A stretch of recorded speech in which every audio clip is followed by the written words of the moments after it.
Lastly, SCJ, would you agree that maybe indigenous African law and at least one indigenous African language should be compulsory courses for all law students?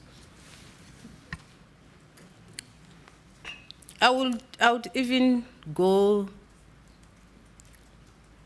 earlier than being a law student, because by the time you go to university, you have acquired all the your vocabulary is it's almost.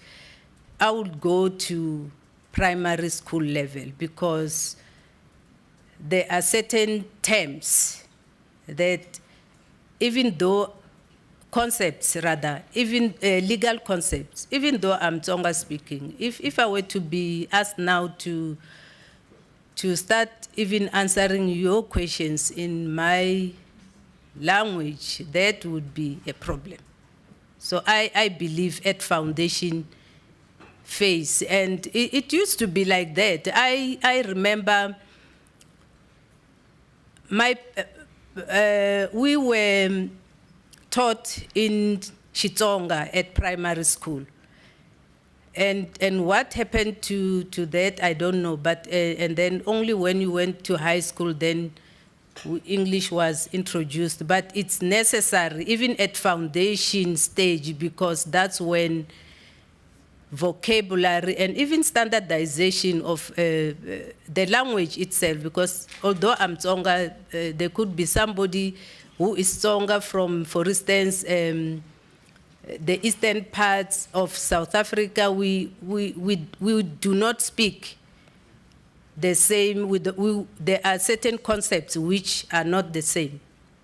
Yeah, on a lighter note, and as we conclude, it's actually a pity, because even at home, many parents don't speak the language with their children. It's all English with a particular accent. Is that not so?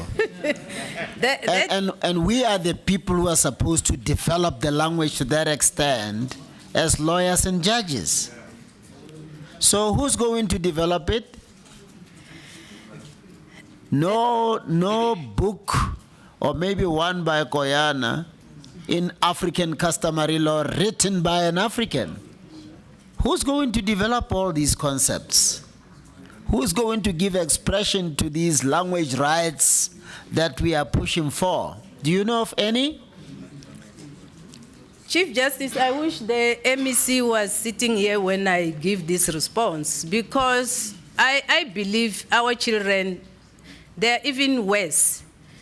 Because of us. Because I'll give an example where I stay. My grandson, his father is speaks Shona, his mother Tsonga. At school, he is forced to learn in English and Afrikaans. In the community where he's playing with his mates, one is Venda, one is speaks Sotho, one. At the end of the day, this child must learn all these languages. When is he going to learn and master sciences? So I think there's something needs to be done. Yes. No, thank you very much, Advocate Makhubele. You're excused.